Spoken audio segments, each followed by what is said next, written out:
It's feet and whatever you want. So, is this your title all year, or will you have the individual OnlyFans girls here and there?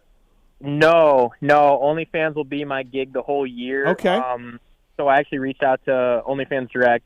I mean, realistically, I wasn't really expecting much of it. The marketing guy ended up reaching out to me, and we ended up setting up like a Zoom call. And I actually have an agent this year who's been helping me out quite a bit, getting sponsors and stuff, and been helping me out with my program. And had a Zoom call. It went very well. And yeah, dude. I mean, a couple weeks later, I had a contract in front of me, and yeah, dude, that's the gig. Awesome. That's the gig for 2023. It's so exciting. Like, I mean, with everything that kind of all the shitty things that happened last year, it's really cool to have something like, super positive like this happen. And they obviously knew what you did last year at all, or did you have to sort of inform them? Here's what I was doing. And well, when I initially reached out, they didn't until the marketing guy ended up checking out my Instagram and kind of going back and seeing everything. And the whole month kind of checked everything out. And yeah, it was sweet, man. I was totally unexpected, but it's gonna be a hell of a year for 23. It's pretty much my dream sponsor, honestly. I mean, with everything that happened last year, like, I mean, how could you not say it's gonna be perfect? Here's what's awesome about this.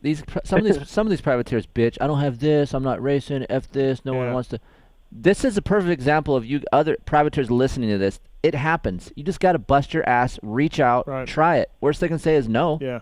Like, look at Logan. Right. Dude, it's awesome. Well, you got to get out of the norm, right? Yeah. He got out of the norm. He's not going after the industry sponsors. Right. He's going He's outside. not hitting Red Bull up and being like, hey, man, I know you sponsor Red Bull KTM, but you want to help me? Like, that ain't, that ain't happening. No. So yeah, I mean, I thought OnlyFans was like the perfect thing because like I said, if they checked out my social media, they would be like, man, like he's actually. I mean, really, one of the last posts after I reached out to them was that little post. I don't know if you guys saw. It was like I put OnlyFans on Ken Roxon's shroud, and I was like, yo, you want to team up for 2023? Like just as a joke, right? And it so happened like probably one of the first pictures that they saw was that. So I was like, I mean, it just so happened to work out. I mean, just honestly luck, but it's crazy that like in a massive corporation like OnlyFans and a cold DM or cold email, however you did it, and they actually took a look at it and got back to you. Never, and even if they had said no, whatever, I'm still impressed that they took the time to talk to you. And then of course I'm super stoked that they're on board. But yeah, like that's kind of a fluid, really a neat company, a cool company in my eyes to do that.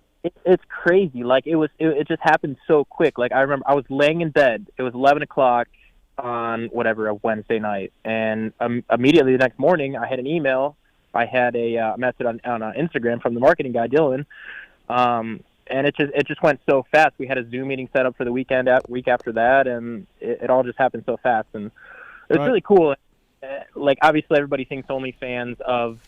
Obviously, everybody knows what OnlyFans is. Everybody thinks what it is, and that's not how they want me to promote OnlyFans. OnlyFans was initially made for following, athletes, whatever, entrepreneurs, actors, celebrities. That's what it was for. Like to see like a behind the scenes of things that they don't post on their social media, Twitter, whatever, Instagram.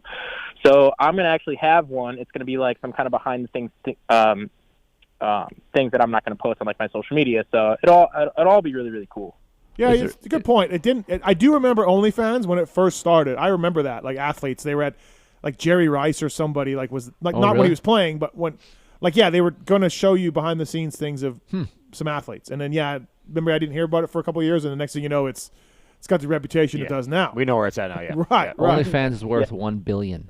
Really? Yeah, I just looked it up. Wow. Yeah. It's a great company. Great company to be a part of, dude. I'm very, very so will you also be like? Will you have like discount codes for guys, like if they want to go to a certain chick's OnlyFans, will they have that, or how does that work? No, dude. Unfortunately, I can't really promote that side of it. All right. But we'll see. Hopefully, I can maybe do something like that. I mean, I actually do have some OnlyFans, very successful OnlyFans girls that are sponsoring me this year. But it'll be kind of. How did they feel about this? Did they feel like they're like bummed because they wanted to team up with you again, and you went to the corporate world? Like, how did they feel about it? Yeah, so I actually kind of started. We did reach out to quite a few companies, my agent and myself, hoping to get a title sponsor, and we kept kind of striking out. And so at one point, this was, I mean, probably a month ago, I started getting like title sponsor spots. So I just kind of sat down for a day, had quite a few title sponsor spots sold for the races, and then all of a sudden this kind of came about, and I reached out to all them people, and they were all very excited for me. And yeah, it all just kind of worked out, like I said, so fast, and it's just a hell of an opportunity. It's really, really cool to get a company this big in the sport, and yeah, we'll see where it goes from here. Can we guess, all of us right here, right now, how much you think Karnow is getting from them? Let's put this in there, because I don't know if Karnow, if you want to say that's great, but I don't think you will. But so you go first, Kiefer. $50K. I was gonna say 40. I was gonna say 25. Okay, all right. Are we near anything? No. Okay. Like we're way too high. No, we're way too high. Yeah, I'm kidding. He got $5,000. Yeah. What? No, I mean, I was gonna sell my title spots for quite a few. So. Gotcha. Are you? What are you doing for a rig next year? How are you getting around? What's the plan?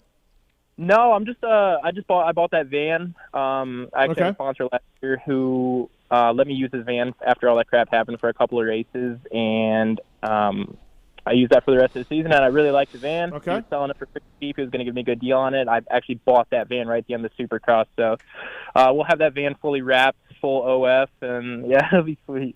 That's pretty cool, man. Also, O'Neill gear. Yeah, enjoy the ride, literally. Enjoy the ride for Karnow. Yeah. Well, I'm at right now, dude. Nothing better.